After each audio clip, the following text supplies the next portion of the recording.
रहमानिर्रहीम। अस्सलाम वालेकुम गाइस, आप देख रहे हैं math tips lecture maths paper by FPSC जो कि 8 अगस्त 2024 हुआ। इस हवाले से मैथ्स का 50% पोर्शन जो कि हम सॉल्व कर रहे थे। लास्ट वीडियो में क्वेश्चन नंबर 1 to 10 हमने डिस्कस किए थे। चलते हैं क्वेश्चन नंबर 11 की तरफ without wastage of time. Question number 11 है करेक्टरिस्टिक इक्वेशन ऑफ, ये इक्वेशन गिवन है डिफरेंशियल इक्वेशन, इसकी करेक्टरिस्टिक इक्वेशन बताएं। ऐसे क्वेश्चंस को सॉल्व करने के लिए ये बीएससी के अगर आप लोग ऑर्डिनरी डिफरेंशियल इक्वेशन देख लें तो उससे आपको मिल जाए let y is equal to e की पावर एम एक्स करेंगे इससे, ठीक है। इसके बाद आपने जब इसका फर्स्ट डेरिवेटिव ले लेंगे तो ये कुछ इस तरह से हो जाएगा। सेकेंड लेंगे तो यहाँ पे एम स्क्वायर हो जाएगा, second derivative M square E की power M X. Third derivative लेंगे तो ये हो जाएगा एम क्यूब, ठीक है। ये ई की पावर एम एक्स यानी ई की पावर एक्स का सिंपल डेरिवेटिव ई की पावर एक्स होता है। अगर एम एक्स है तो ये एम एक्स का डेरिवेटिव लेंगे एम बाय एम थ्री ई की पावर एम एक्स। इस टाइप में होंगे, इसमें आप वैल्यूज पुट कर देंगे एम क्यूब ई की पावर एम एक्स सब में। तो ई की पावर एम एक्स जो है वो हम लोग कॉमन ले लेंगे और फिर कर लेंगे इनमें ई की power M X is not equal to zero. ये जिसकी करेक्टरिस्टिक इक्वेशन बनेगी वो आपके पास वो कुछ इस टाइप में होगी, M cube plus 3m square minus 3 is equal to 0, ठीक है। ये इसका करेक्ट आंसर होगा क्वेश्चन नंबर 11 में। चलते हैं नेक्स्ट क्वेश्चन नंबर 12 की तरफ। क्वेश्चन नंबर 12 है Simpson's 1/3 rule has at the end equation of, कि सिम्पसन 1/3 रूल या 3/8 रूल जो है वो 1/3 रूल लगाएं तो एट द एंड जो इक्वेशन आती है वो हमारे पास सर्कल की इक्वेशन होती है, पैराबोला या हाइपरबोला।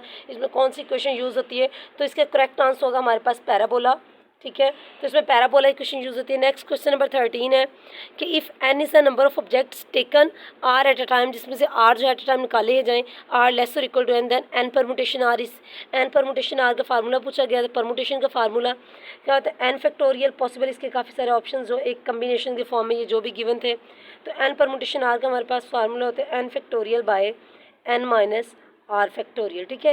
ये एन परमुटेशन आर के हैं। अगर एन कम्बिनेशन आर आ जाए यहाँ पे तो क्या कहते हैं, N factorial by N minus R factorial multiply by R factorial. लेकिन याद रखना ये एन कम्बिनेशन आर के है, ठीक है। मैंने यहाँ से आपको एक और एमसीक्यूज बता दी कि अगर नेक्स्ट टाइम ऐसा कुछ आ जाए कम्बिनेशन का जो हो जाता है मल्टीप्लाई कर देते हैं आर फैक्टोरियल से डिनोमिनेटर को, लेकिन सिंपल परमुटेशन जो है वो ये फार्मूला है। Next question number 14। Question number 14 और 15 जो है हमारे पास कम्युनिकेशन स्किल्स से रिलेटेड थे, बहुत सिंपल थे।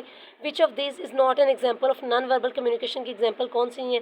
आई कॉन्टैक्ट, आइज़ के जरिए कॉन्टैक्ट करना, किसी को आंखों से बात समझाना, जैसे कि अम्मियाँ घूरियाँ देती हैं वो वाली, ठीक है। हैंड गेस्चर्स, हाथों के मूवमेंट्स कोई बात बताना किसी को, मेमोस राइटिंग आ जाएगा। और नन ऑफ दिस, इनमें से बताएं नॉन वर्बल कम्युनिकेशन की एग्जाम्पल कौन सी नहीं है। ये भी नॉन वर्बल कम्युनिकेशन है, आई कॉन्टैक्ट, हैंड गेस्चर्स, ये भी नॉन वर्बल कम्युनिकेशन है। तो इसके करेक्ट आंसर होगा option number C, memos writing जो है ये राइटिंग स्किल जो है ये वर्बल कम्युनिकेशन में आता है। क्वेश्चन नंबर 15 है which of this is an example of verbal communication. Eye contact, hand gesture, type of message. ये इस क्वेश्चन में, इस पेपर में जो है ये 2 क्वेश्चंस आए थे इससे रिलेटेड, तो इसमें आएगा टाइप ऑफ मैसेज जो है ये वर्बल कम्युनिकेशन है। नेक्स्ट देखते हैं क्वेश्चन नंबर 16। क्वेश्चन नंबर 16 है differential equation whose solution is this. Differential equation जिसका सॉल्यूशन इस टाइप का हो where A and B are arbitrary constants is of order and degree respectively, ठीक है। कि उसका ऑर्डर और डिग्री कितना होगा। ये ऑप्शंस कुछ पॉसिबल ऑप्शंस इस टाइप में गिवन थे, तो इसका जो करेक्ट ऑप्शन बनता है हमारे पास, अगर एक इक्वेशन ऑर्डर है हाईएस्ट डेरिवेटिव, इसका order and power of highest derivative जो है वो डिग्री होगा, तो इसका करेक्ट ऑप्शन बनेगा सी।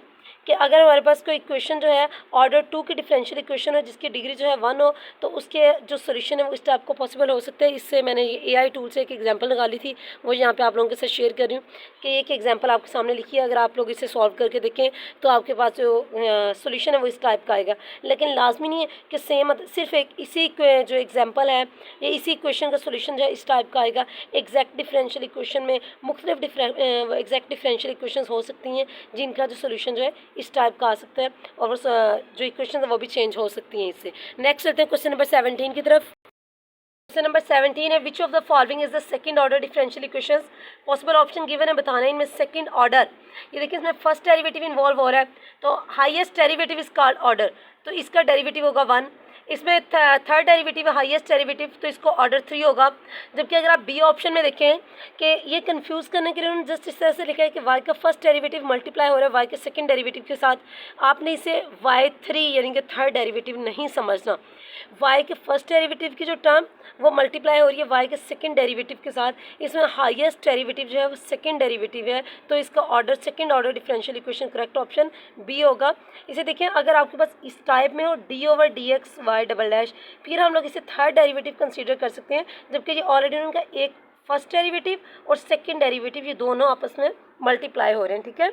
नेक्स्ट देखते हैं function F of X is equal to X की पावर 1/x। देखें जो मेरे पास कुछ एस्पायरेंट्स ने क्वेश्चन शेयर किए थे, ये क्वेश्चन जो है क्लियर नहीं है, मुझे खुद भी पता नहीं है कि इसके एग्जैक्ट क्वेश्चन क्या था पेपर में। एक्स की power 1/x is defined on, अब लेकिन आपको इससे डोमेन बता देती हूँ कि अगर डोमेन के हवाले से क्वेश्चन पूछा गया तो इसकी डोमेन जो है वो होगी 0 टू इन्फिनिटी। हाँ ठीक है, 0 टू इन्फिनिटी पे ये जो फंक्शन है ये डिफाइंड होगा, ठीक है। तो ये इसकी डोमेन आ जाएगी 0 टू इन्फिनिटी, और अगर हमसे इसकी रेंज पूछी जाती है तो इसकी रेंज हो जाएगी, इसके जो एफ ऑफ एक्स के आंसर आएंगे वो हो जाएंगे 1 से लेके इन्फिनिटी तक, ठीक है।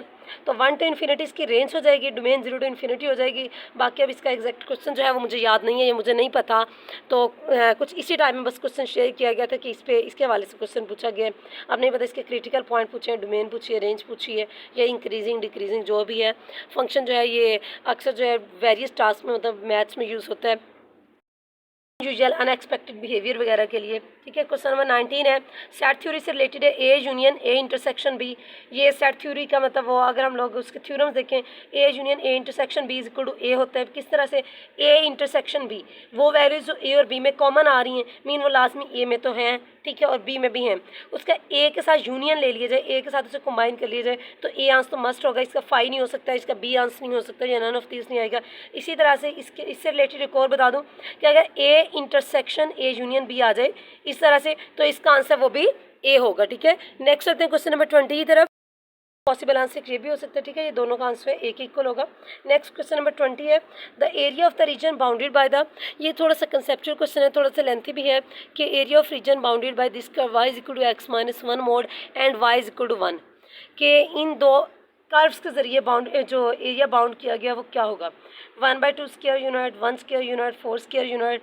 तो इसी में हल्का फुल्का जो है आपको सॉल्व करवाने की कोशिश करती हूँ। अगर यहाँ कंप्लीटली इसे सॉल्व करेंगे तो हमारे पास क्वेश्चन जो है वो लेंथी हो जाए। देखिए x माइनस 1 मोड है, मीन जो जब मोड की होती है तो इसका मकसद ये होता है कि कोई स्पेसिफिक वैल्यू के लिए फंक्शन जो है आपके पास इंक्रीज़ कर रहा है कि किसी खास इंटरवल में, और इतने इंटरवल में डिक्रीज़ भी कर रहे हैं। यूजली मोड में हम पॉजिटिव वैल्यूज़ भी लेते हैं, नेगेटिव भी लेते हैं, लेकिन देखा जाता है उसमें कि कितने, अगर आप लोग y is equal to X minus 1 mod and y is equal to 1, अगर हम इन्हें चेक करें एक बार, अगर हम जो y is equal to X minus 1 mod y is equal to 1, इनके पॉइंट ऑफ इंटरसेक्शन आप लोग खुद फाइंड कर लेंगे, जो कि आएंगे हमारे पास 0 एंड 2 आएंगे पॉइंट ऑफ इंटरसेक्शन जो यहाँ से आ जाएंगे। और वो किस तरह से आएंगे कि एक बार x जो है लेस देन 1 करेंगे, x लेस देन 1 रखेंगे, तो ये x माइनस 1 ये हो जाएगा हमारे पास 1 माइनस एक्स। इसे 1 माइनस एक्स को जब करेंगे हम लोग 1 minus X is equal to 1 के y इज इक्वल टू 1, इन दो को जब सॉल्व करेंगे तो इससे हमारे पास x एक 0 निकल आएगा। दूसरा केस आपने करना है x ग्रेटर देन 1 पे, x ग्रेटर देन 1 पे इसकी वैल्यू हो जाएगी x माइनस 1, और इसे ये वाली y को, ये y और y को है तो इसे 1 के इक्वल करेंगे तो यहाँ से x का आ जाएगा 2। इस तरह से ये हमारे पास दो पॉइंट ऑफ इंटरसेक्शन आ जाएंगे, 0 एंड 2 आ जाएंगे, हमारे पास x की दो वैल्यूज आ जाएंगी पॉसिबल। हमारे पास अब एरिया का फार्मूला लगाएंगे, area is equal to area bounded by these curves, तो हो जाएगा 1 माइनस एक्स माइनस 1 मोड, ठीक है, कि इनके दरमियान का जो एरिया, इन दोनों कर्व्स के दरमियान का वो एरिया ऑफ द रीजन, उस रीजन का हमने फाइंड करना है। और यहाँ पे हम लोग जो इंटीग्रेशन लिमिट्स लेंगे 0 टू 2 ले लेंगे साथ dx, ओके, 0 टू 2 ये हमारे पास x की वैल्यूज़ आ गई हैं, पॉइंट ऑफ इंटरसेक्शन से फाइंड किया। अब आप इसे चेक कर सकते हैं कि x माइनस 1 मोड जो है इसका ग्राफ अगर बनाए, ग्राफ के ज़रिए से चेक किया जा सकते हैं कि अगर जो है हमारे पास 1 से लेस दैन वैल्यूज़ हों तो उन पे ये इसकी वैल्यू जो है नेगेटिव आएगी, ये फंक्शन नेगेटिव होगा, और अगर 1 से ग्रेटर दैन वैल्यूज़ हैं तो उनके लिए ये पॉजिटिव होगा। इसे पार्ट्स में इंटीग्रेशन की प्रॉपर्टी लगा के स्प्लिट कर लेंगे, 0 टू 1, ठीक है, 1 माइनस यहाँ पे रखेंगे हम लोग, इसमें रखेंगे नेगेटिव वैल्यू x माइनस 1 का मोड, ये इसे नेगेटिव कर लें जिस तरह x का मोड हो, माइनस एक्स लेते हैं, वैसे इसका माइनस कर लें, minus minus plus 1 minus x आ जाएगा, ओके। इसे सिंप्लीफाई करना है एक बार, और दूसरे इसके साथ प्लस लिखे हैं 0 टू 1, और दूसरा जो है 1 से लेके 2 तक, 0 टू 1 1 टू 2। इस केस में जो है 1 से लेकर 2 तक जो है x माइनस 1 मोड, इसकी वैल्यू जो है वो होगी हमारे पास पॉजिटिव होगी, तो ये रखें x माइनस 1 dx, ओके। इसे आप सिंप्लीफाई कर लेंगे, सिंप्लीफाई करने के बाद 0 टू 1 ये हो गया हमारे पास 1 माइनस 1 जो है 0 minus minus plus x dx, plus और 1 से लेकर 2 तक, और 1 minus x minus minus plus 1, तो यहाँ से आ जाएगा हमारे पास 2 minus x D x. Okay, ये स्टेट आ जाएगी। अगर इसे फर्दर सिंप्लीफाई कर ले कि एक्स का जो है वो हो जाएगा हमारे पास एक्स स्क्वायर बाई 2, उस पर लिमिट्स पुट करेंगे 0 to 1 प्लस 2 का हो जाए 2 की integration 2x minus x square by 2, इस पर लिमिट्स पुट कर देंगे 1 से लेके 2 तक, higher limit minus lower limit इसके करेंगे। तो आप इसे खुद सिंप्लीफाई कर लीजिएगा। क्वेश्चन मेरा ख्याल है वीडियो थोड़ी सी लेंथी हो गई है, तो इसका आंसर आ जाएगा हमारे पास 1 स्क्वायर यूनिट्स। 1 स्क्वायर यूनिट्स जो है इसका करेक्ट आंसर होगा, जो कि हमारे पास option number B. Hope so ये क्लियर हो चुके होंगे गाइस। मैं ज़्यादा क्वेश्चंस की वीडियो बना सकती हूँ, जस्ट इस वजह से नहीं बना रही, वीडियो लेंथी हो जाती है, वो अपलोड करना और इसे मैनेज करना मेरे लिए भी मसला हो जाता है, यूट्यूब भी उसमें प्रॉब्लम्स क्रिएट करते हैं। नेक्स्ट इंशाल्लाह जो है आज रात तक आपको इसका थर्ड पार्ट मिल जाएगा। तब तक stay tuned with Math Tips. अल्लाह हाफिज़।